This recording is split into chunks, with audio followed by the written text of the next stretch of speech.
All right, well, so welcome to DocentEDU 101.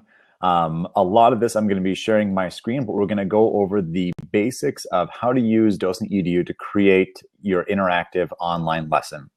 Introduction, my name is Matt Newpin. I'm one of the teacher co-founders of DocentEDU and CEO. I just recently left the classroom. This is my 8th year teaching science. And then our co-founder, other teacher co-founder is Karen Hogan. She's a middle school English language arts teacher. You can find both of us on Twitter. So send us any kind of questions you might have on there. All right, so if you have not already, I'm going to figure out here. All right, so I'm going to share my screen.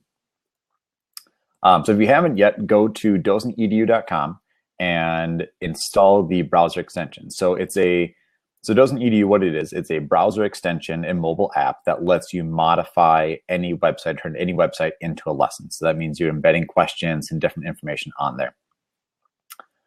It works best in Chrome, but we have an extension for Chrome and Firefox. And so we'll go ahead and show you that. All right, so you're on DocentEDU.com and then click sign up and get the browser extension. So here it gives you the option of sign up as a teacher or a student. You can actually switch between the two of them, but we're going to be doing sign up as a teacher. And then all of the sign up, whether teacher or student, is done with Google, right? Because chances are your Google School students have that. Why remember another one? So we're going to go ahead and sign up as teacher or sign in with Google. That'll pop up. They'll ask you for permissions. Usually I've already granted the permissions, so that's kind of gone. Basically what it does is just simply lets, some of those permissions might look scary, but basically it's just simply letting us actually be able to use your account to verify who you are for your sign up. Here you can now create a class. If you want to, you can do not now. You can always create a class later on. I'm just going to create a class of DocentEDU 101 and create. So now it's going to prompt you to install the extension. So this will pop up. It'll ask of it can read and change all the data on the website you visit. And then the extension will be installed. And you'll see a little DocentEDU icon now in your browser in the upper right. So I already have quite a few docents listed here. What you're going to see, this is the dashboard. So what this has is a collection of your docents. A docent is what a lesson is called. You're going to see your classes. So I've created quite a few classes over the last 2 years. You can invite co-teachers and you can view your rosters. Now, the way that it works for enrolling students is students enroll themselves using this class code. And so if you have a projector up in your room, you can click that little binoculars and it shows up there. And then the other two things in the dashboard is your grade section. This is where you're going to see your student responses. And then also a help section where we've kind of broken it down into the common questions that people will have about using DocentEDU. You ever get stuck, click on this little question icon down here, this little question box, and this is going to open up a little chat box that's going to allow you to then talk with one of us. So it's myself, Ben, and Karen. It's just a real quick, easy way. Usually we'll get back to you right away, even if we don't have an answer, if it's like a technical problem, but we'll be able to talk with you right then about that. All right, so going back, we are now going to create our first docent. So the first thing is we need to find a page that you want to create a docent on. What I'm going to do for this one is we're going to go to BBC News. So it's almost any website. Actually, no, instead of BBC News, let's go to Tween Tribune. The Tween Tribune is, it's been really neat over these last couple of years. There's been a lot of tools like Newsella and Tween Tribune and Dogo News and Wonderopolis of these sites. Some of them are free. Some of them are kind of like that freemium model of where it's leveled text aimed at middle school and elementary and high school students. And so we're just going to go ahead and choose this one right here. You can select different Lexile levels.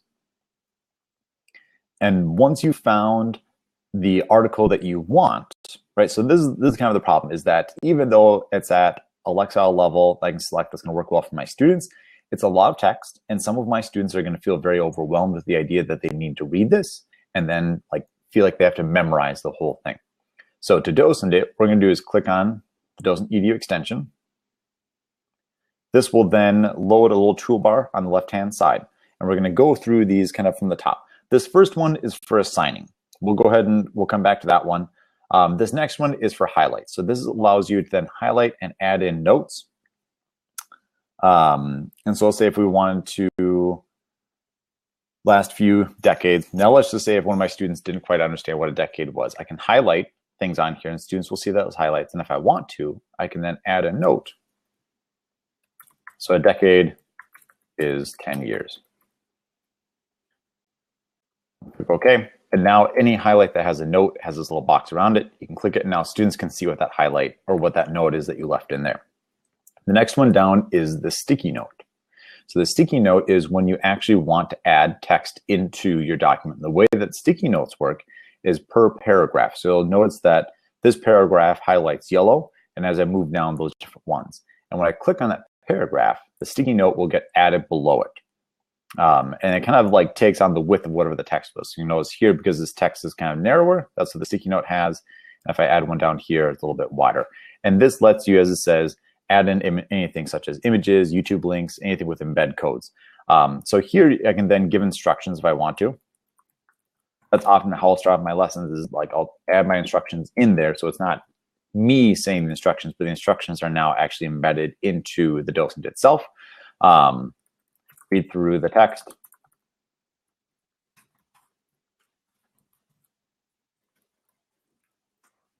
All right, now, let's say if I want to embed a video into here. So one of the very popular things is embedding YouTube videos. What we're going to do is I'm just going to search for the same topic here. It's a lot of band circles these. All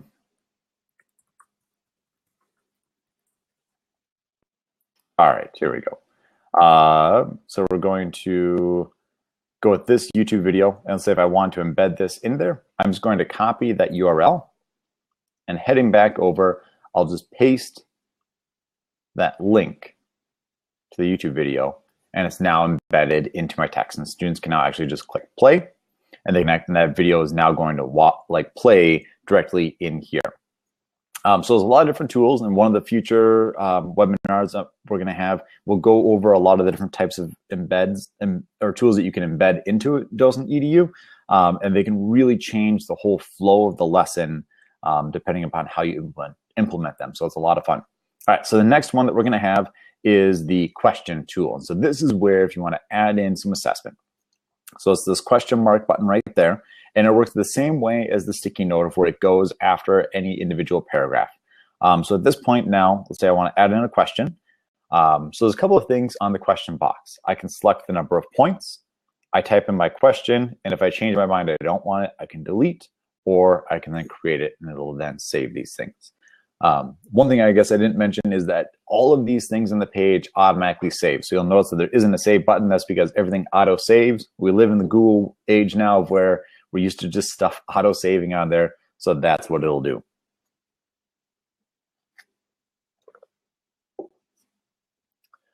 All right. So our question, we'll just have a very simple one of is the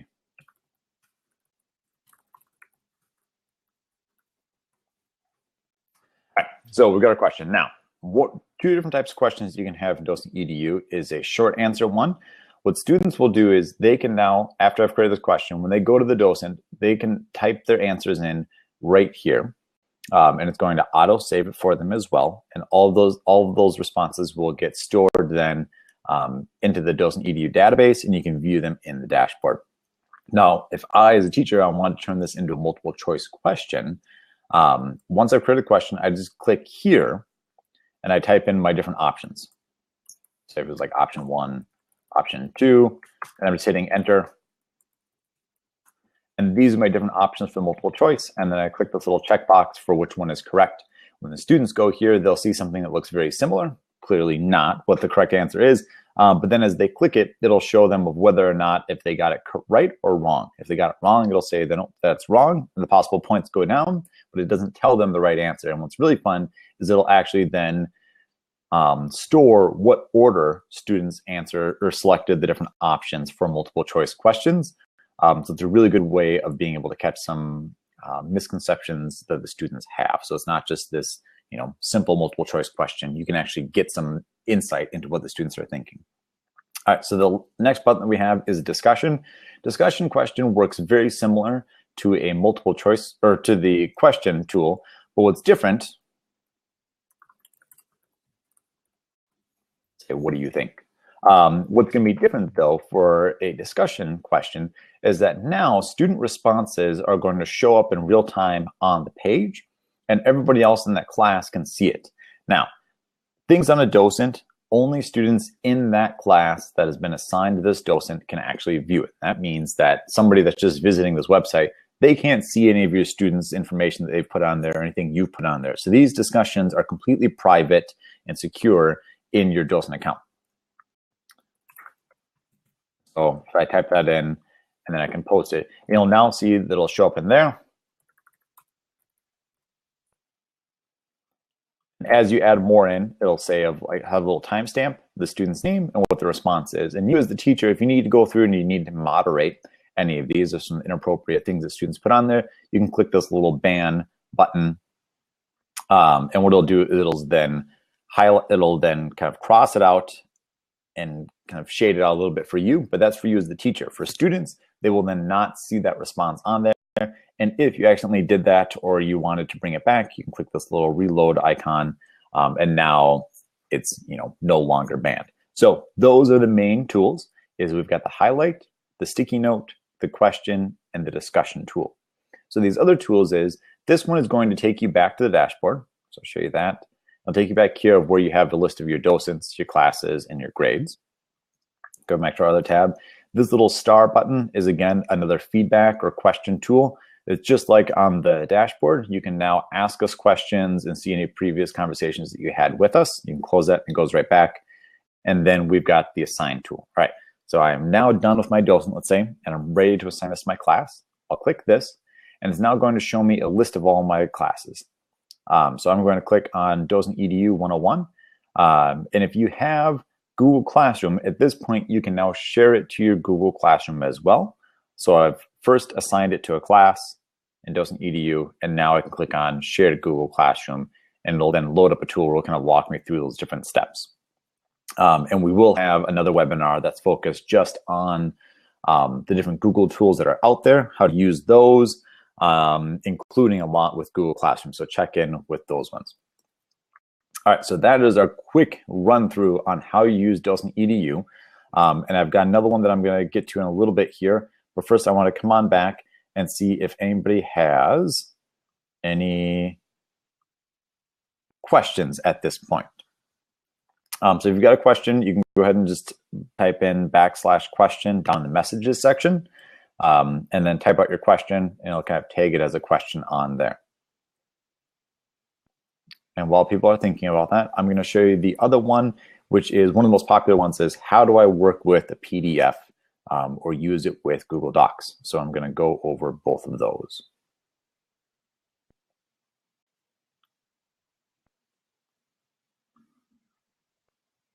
Do a little bit of wait time here. Okay, so PDFs. DocentEDU doesn't work directly on PDFs. I could say a lot about PDFs as to why they're not very good, but I'm sure if you've ever tried reading a PDF on your phone or even sometimes iPad, it's a real pain. They don't work with screen readers a lot of the time. There's just a lot of really messy things about PDF, and it's kind of like, it'd be nice if they went away. And one of the reasons is because they aren't real HTML. And DocentEDU works based on the HTML structure of the page. And so it lets you do a lot of interesting things that you can't normally with PDF because PDFs are so rigid. So with PDF and Google Docs, what we're going to do is you can use it with PDFs, but first you need to convert it to a Google Doc. So this is one that I got off the internet. So just a short little article talking about science fiction.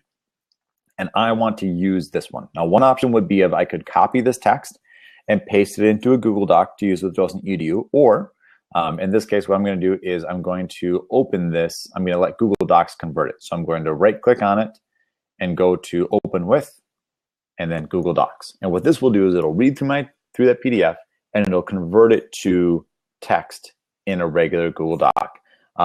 Depending upon how fancy it is, you'll maybe have to do a little bit of cleanup on there, or pasting some images.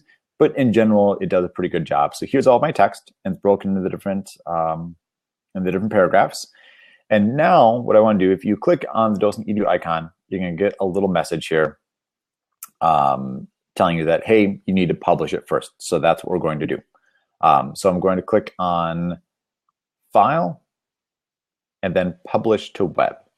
So this is something you have to do first before you can use a Google Doc with DocentEDU. I'll now click on Publish. And yes, I want to publish this. And now what we're going to do is we'll copy that link. And in a new tab, I open up this link. So a published Google Doc is different than a traditional Google Doc in that it's kind of acting like a web page. So on here, I can't edit it, but it's kind of like a view-only version. So if you're giving your students a view-only one, it's nice because you don't have to mess around with share settings or anything like that. It's ready to go. And now I can click on the DocentEDU extension. It kind of fixes up a little bit of the formatting on here, and we're ready to go. At this point now, I can go through and I can use all of these different tools. So I can now highlight things. I can add in my notes. I can embed my questions here in the different paragraphs. So I can now do whatever it is that I like to do in here. For your first docent, what I would recommend is find an article that you would like to use with your students, and don't go crazy. Just simply work on adding in 1 or 2 questions into that article that you'd like to do. And it's a good way of kind of easing in, so students get used to it. Your grading's not going to be any crazy on there, but it's just of how you would want to kind of change the flow. Because even though DocentEDU is very easy to use, we came up with the idea after creating online lessons for a number of years. It's a little bit easy to kind of get sidetracked from what your lesson objectives are as you're adding different things in there. So just simply add in, say, like some instructions at the beginning. So up here, I'm going to add in my instructions are going to be.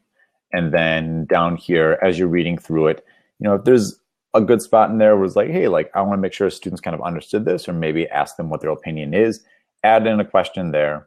And then oftentimes, a lot of times, adding in a question down towards the bottom. And it's a really good way to ease into it.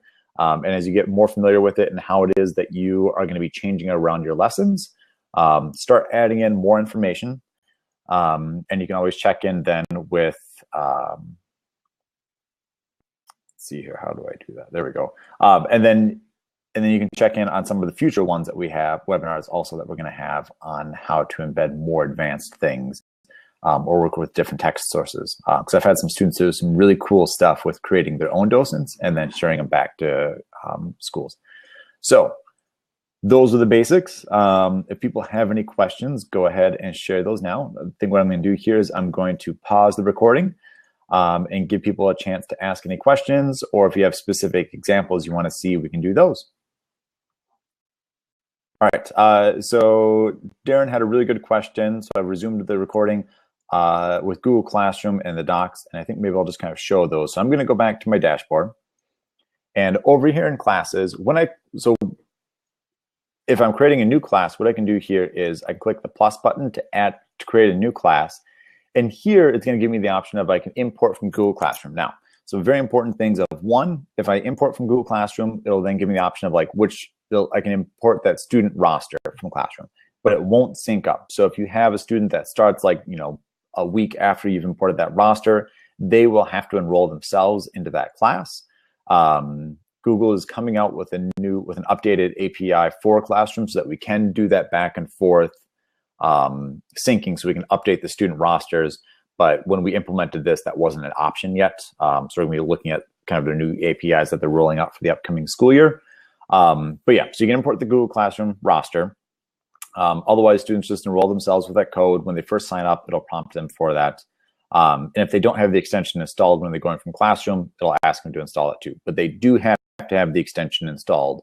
Otherwise, nothing will show up on that page. And I guess since we're on here as well, if you want to invite a co-teacher, you just click on there and add in their email address. And teachers will have to sign up for DocentEDU as well. But what's neat about that is that any docents that you have in that's assigned in that class will then show up for that teacher as well. And the two of you can actually edit that docent in real time. So it's a lot of fun. And then you can view the roster too. And so let's see here so here's one of them. So the different students I've gotten there, and I've got one's got quite a few for a Google Summit that we're just at. Where you can then see the students on there. And if you ever need to delete the class, you can just click on the little trash can. And then as a little safety measure, we put in this of where you'd actually have to type in and then say, yes, you want to delete it. You just want to make sure because it'll delete all the student information, like responses for that class as well. And to show off the grades here, since we're back in here, I'm going to, let's see.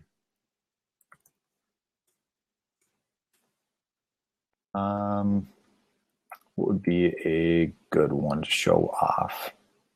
Got a different one than I'm thinking of right now.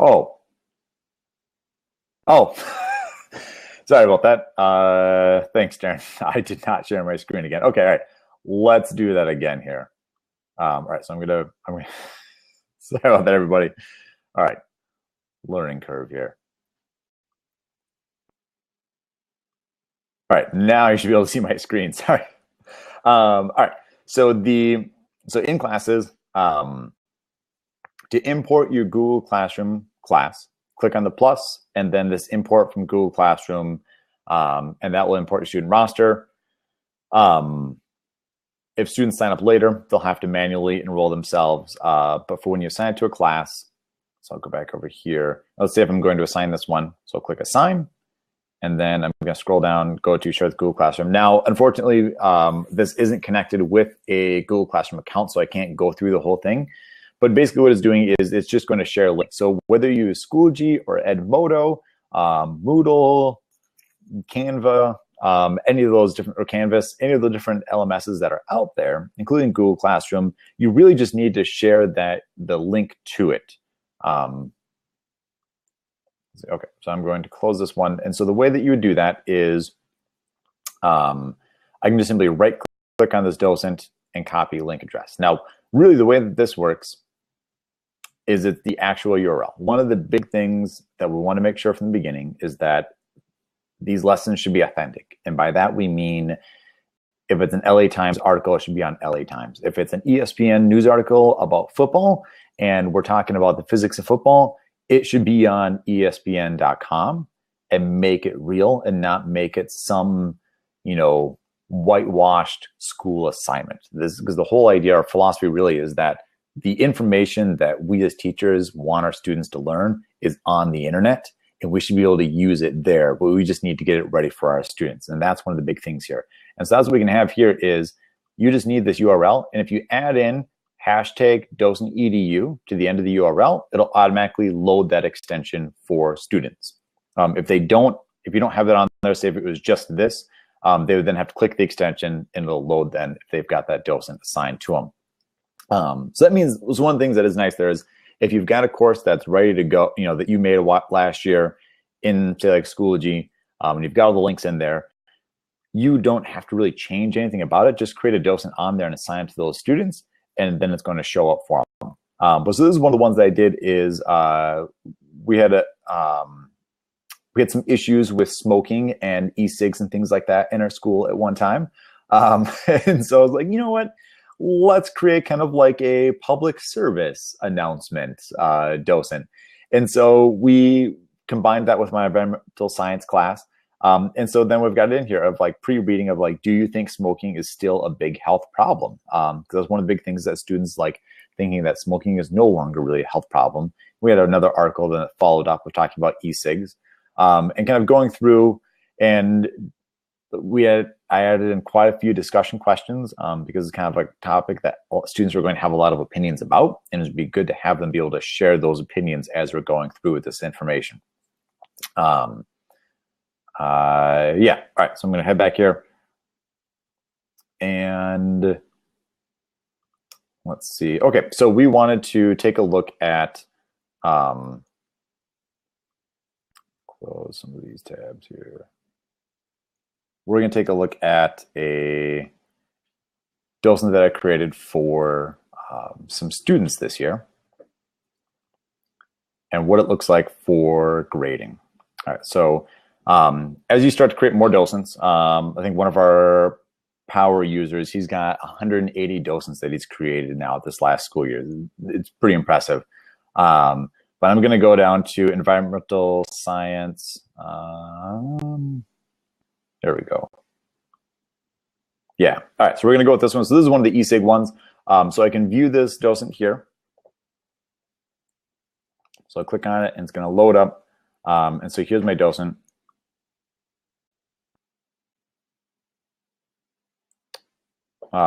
We had this one, and then we combined it with another one. And you do kind of get stuck with some of the ads. I'll encourage students, or I have students install ad blocker onto their computers, just to kind of take care of a lot of those ads. Some of the sites, depending upon what they are, like over here, none of these ads are inappropriate, but I've had some sites where it was a great article, but it was an inappropriate ads that they had on that site, or some of the other articles that they had on that site were inappropriate. So I copied the text and put it into a Google Doc just because I didn't want students seeing that stuff. A little too distracting. So as we're going through, this page is kind of great because it's got, well, it's got a couple of different links on here for students to be able to dig in some of these different things. So I've added in a couple of different notes and a number of different questions in here. And this is where this is kind of a tricky article for students. And then I had a link going to the next article, which was then talking about some of the ingredients that they have in e-cigs could be causing cancer, such as like the flavorings that they have in there. All right. Oh, here we go. Right. So maybe I don't want students seeing these links down here. So I could copy and paste this text. So that could be, you know, depending upon your students, you don't want them seeing that. All right. So I've got the docent.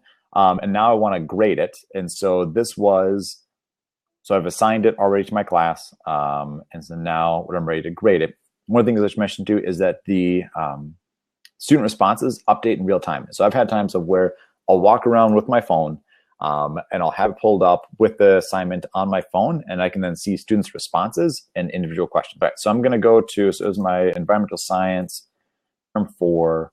And this was e-cigs may cause cancer after all, research says. And here, it now gives me the option of, this is going to give me a list of all the student responses in here. But what's really neat is I can look at all the responses for a specific question or for a specific student. So in this one, this is now going to show me the student's name and then what the response was. And then over here, I can then enter in the score. So say they got 9, and I just keep hitting tab and it's going to go through to the next one. And then it's going to give me, and yeah, so it'll go through and it'll kind of total all this up. Now, if I wanted to then change that and I want to go by students, so more of a traditional way of looking at it, I can now click on the student's name, or I can type it in. It's going to show me the question and then what their answer was, and then the score over on the right-hand side. And there's a really good one that I want to show you that will kind of highlight that multiple choice thing that I was talking about before. So I'm going to go back to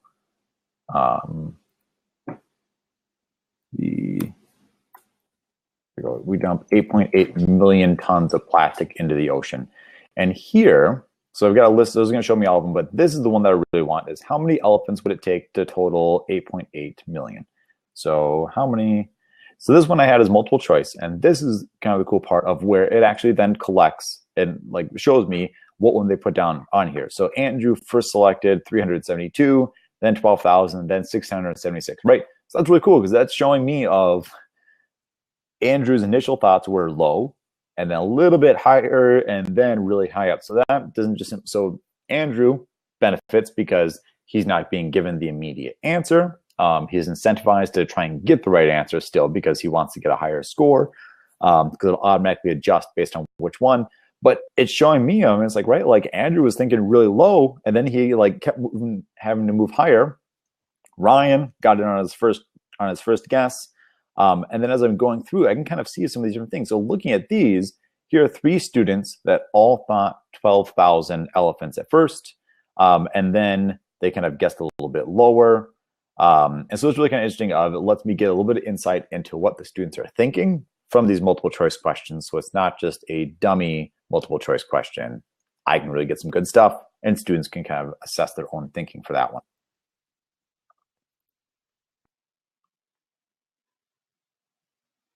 And I don't know if you guys saw that one. I don't think you guys saw that one. I don't think you guys saw it. Sorry about that, you guys. I'm learning here. Okay. I'll go through this one more time here. I apologize. All right. Tonight's video chat is going to be much better. All right. So we're going to do the entire screen this time. And I'm going to go back. All right. So this was the eSig article. So I'm going to verify now that you guys are seeing this one. Yes. Okay. All right. So you're seeing my whole screen. That's what I should do from now on. So you're seeing the eSig article that we did, where I've got lots of discussion questions that are embedded in here. And when I want to see the students' responses, I go back over to the dashboard. And I click on grades. And here I can then select either, I can start looking at them that I've got by class or whatever. But I'm going to put in eSig's may cause cancer after all. And then I'm going to see what the students' responses are here. So I can then select either, I can view, so it's showing me all of them. But if I want to see just the responses for a specific question, it's going to be showing me the student's name and then their answer there. And then here I can type in the score, and I can just simply hit tab and it'll go through to the next one. And I can just enter in the score as we're going through. So the other one, the multiple choice one, was the 8.8 million tons of garbage we put into the ocean every year. So this is a list of all those questions right there. And what we're going to have for this one instead is this of how many elephants would it take to equal 8.8 million tons? And this is the one now, as I was saying before, lets me then view what order students answered, or which options students selected first. So of Andrew selecting a really low number and then slowly increasing, other students that got it right the first time, and other students that kind of started in the middle, then lower, then higher. So it lets me see some really interesting things as to like what they're thinking, and the students, their score is also adjusting as they kind of go through. And so going back to the help section, if you have questions on some of those things, like for Google Apps or for setting up a class, like how to create a class, rename it, enroll your students, view students in a class, you can check those out. And our YouTube channel also has quite a few responses on there as well. All right, so I'm going to stop sharing again now. All right. And I'm going to go ahead and pause. So I'm going to resume recording here. So where you can find additional information. So we'll be covering a lot more, some different topics, a lot more in depth in the upcoming sessions. But for right now, if you want to kind of dig a little bit deeper as we're going through, one, check out our YouTube channel. It's youtube.com/DocentEDU. We've got a lot of tutorials on there. Check out our playlist that we have on there. So a lot of good ideas to get you started with that. On our website, under resources, we have different tools that you can embed. And this is a list of 60+ different tools. These are things that we haven't created, but other companies have made that you can use to embed into your docents. And that will be the topic of an upcoming session. One of the other big things is always of, where do I find good text for my students? I'm making the switch from paper to digital. Where do I find the good stuff? So this is a teacher curated list of great text sources that work with DocentEDU that teachers have found and really like. These are ones that we've tested. Almost any website works. If there's a website that doesn't work, send us a message and be like, hey, like this site's not working with DocentEDU, and we'll take a look and see what we can do. And then also accessibility, because you're now basically modifying websites that are out there. Some of our first users were special ed and ELL teachers, because you can actually then modify things that are on there. So that's been a big thing. And DocentEDU, because you're working with the web page, a lot of the different browser extensions that are out there, like AdBlock Plus or Speakit or Read and Write, they work with DocentEDU also. So you can have a screen reader go through and read the text that's on there for the students. And then lastly, if you want to check out some examples, so you can just go to docentedu.com/examples. And that's going to show you a collection of docents. Most of them Karen and myself have made. We've got a couple of added in there from other teachers. You can always encourage to join the community. But here you can then view docents that other people that we've made. You can view it and then make a copy of that. And I think that's one thing I didn't show is how to then share your docents. So when you've created a docent, if you want to share it with another teacher, click on this orange share link, and this special URL is going to let other teachers and administrators view the docent that you created, but no student data will show up on there. You can then easily click it or share it on Facebook, Twitter, or email it to somebody, but really you just need that URL, share it with somebody. If they don't have DocentEDU installed, it'll prompt them to sign up and install the extension so they can view it. But it's just a really easy way. Yesterday, somebody asked how to do that. Like, how do I share this docent with my administrator? This is a really easy way. So some really cool stuff. And again, no student data shows up on that, even if it's a discussion. So it's going to be all private and secure. And when somebody copies that docent, they'll have that docent, but no student information has been transferred or visible at all. All right. Well, thanks, everybody. We're going to have this session again tonight at 9 p.m. Central Time. And then make sure you check out the schedule, and we'll be sending out messages on Intercom. That's kind of the system that we're using for that communication in DocentEDU. We'll be tweeting out times of future sessions. So have a great rest of the day, everybody.